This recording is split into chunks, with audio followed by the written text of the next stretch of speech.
وہ عورت روز اس نوجوان کو دیکھتی، لیکن وہ بغیر اس کی طرف دیکھے سر جھکا کر اس کی گلی سے گزر جاتا۔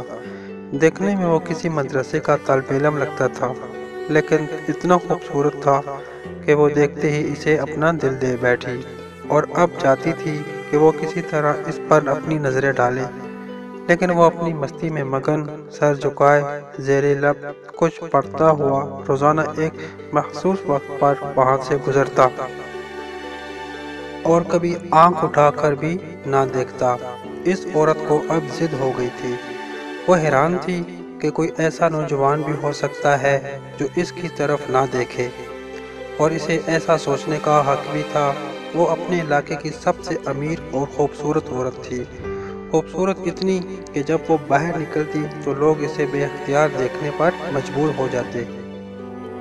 اسے حیرت تھی کہ جس کی خوبصورتی کو دیکھنے کے لیے لوگ ترستے ہیں، وہ خود کسی کو پسند کرے اور وہ مائل نہ ہو، اس کی طرف دیکھنا کو بھی گوارا نہ کرے۔ اپنی انا کی شکست اور خوبصورتی کی توہین پر وہ پاگل ہو گئی، اور کوئی ایسا منصوبہ سوچنے لگی جس سے وہ اس نوجوان کو حاصل کر سکے اور اس کا غرور توڑ سکے۔ آخر کار شیطان نے اسے ایک ایسا طریقہ بتا دیا جس میں پھنس کر وہ نوجوان اس کی بات مانے بنا رہ ہی نہیں سکتا تھا۔ اگلے دن جب وہ نوجوان اس گلی سے گزر رہا تھا، ایک عورت اس کے قریب آئی اور کہنے لگی، بیٹا، میری مالکن تمہیں بلا رہی ہے۔ نوجوان نے کہا، اماں جی، آپ کی مالکن کو مجھ سے کیا کام ہے؟ اس عورت نے کہا، بیٹا، اس نے تم سے کوئی مسئلہ پوچھنا ہے، وہ مجبور ہے، خود باہر نہیں آ سکتی۔ نوجوان اس عورت کے ساتھ چلا گیا۔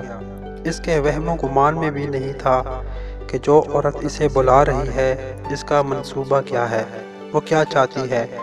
وہ تو اپنی فطرتی سادہ دلی کی وجہ سے اس کی مدد کرنے کے لیے اس کے گھر آ گیا۔ اس کے ذہن میں تھا کہ شاید کوئی بوڑھی عورت ہے جو اپنی کسی معذوری کی وجہ سے باہر آنے سے قاصر ہے۔ نوکرانی نے اسے ایک کمرے میں بٹھایا اور انتظار کرنے کا کہہ کر چلی گئی۔ تھوڑی دیر بعد کمرے میں وہی عورت داخل ہوئی۔ نوجوان نے بے اختیار اپنی نظریں جھکا لی، کیونکہ اندر آنے والی عورت بہت خوبصورت تھی۔ نوجوان نے پوچھا، جی بی بی، آپ نے کون سا مسئلہ پوچھنا ہے؟ عورت کے چہرے پر ایک شیطانی مسکراہٹ آ گئی۔ اس نے اپنے دل کا حال کھول کر رکھ دیا اور کہا، میری سب سے بڑی خواہش ہے کہ میں ایک دفعہ تمہیں حاصل کر لوں۔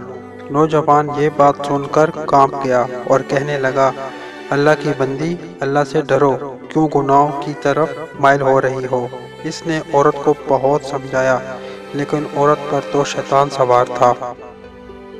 اس نے کہا کہ یا تو تم میری خواہش پوری کرو گے یا پھر میں شور مچاؤں گی کہ تم زبردستی میرے گھر میں داخل ہوئے اور میری عزت پر حملہ کیا۔ نوجوان یہ بات سن کر بہت پریشان ہوا۔ اسے اپنی عزت کسی بھی طرح محفوظ نظر نہیں آ رہی تھی۔ اس کی بات مانتا تو گناہ گار ہوتا، نہ مانتا تو لوگوں کی نظر میں برا بنتا۔ وہ علاقہ جہاں لوگ اس کی شرافت کی مثالیں دیا کرتے تھے، وہاں پر اس قسم کا الزام لگ جائے، اسے گوارا نہیں تھا۔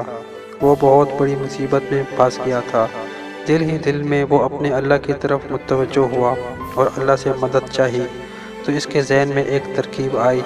اس نے عورت سے کہا، ٹھیک ہے، میں تمہاری خواہش پوری کرنے کے لیے تیار ہوں، لیکن پہلے مجھے بیت الخلاء جانے کی حاجت ہے۔ عورت نے اسے بیت الخلاء کا بتا دیا۔ اس نوجوان نے اندر جا کر ڈھیر ساری گندگی اپنے جسم پر لگا لی اور باہر آ گیا۔ عورت اسے دیکھتے ہی چلا اٹھی، یہ تم نے کیا کیا ظالم؟ مجھ جیسی نفیس طبیعت والی کے سامنے اتنی گندی حالت میں آ گئے، دفع ہو جاؤ، نکل جاؤ میرے گھر سے۔ نوجوان فوراً اس کے گھر سے نکل گیا اور قریب ہی ایک نہر پر اپنے آپ کو اور اپنے کپڑوں کو اچھی طرح پاک کیا اور اللہ کا شکر ادا کرتا ہوا واپس مدرسے چلا گیا۔ نماز کے بعد جب وہ سبق میں بیٹھا تو تھوڑی دیر بعد استاد نے کہا، آج تو بہت پیاری خوشبو آ رہی ہے۔ کس طالب علم نے خوشبو لگائی ہے؟ وہ نوجوان سمجھ گیا کہ اس کے جسم سے ابھی بدبو گئی نہیں۔ اور استاد جی طنز کر رہے ہیں۔ وہ اپنے آپ میں سمٹ گیا اور اس کی آنکھوں میں آنسو آ گئے۔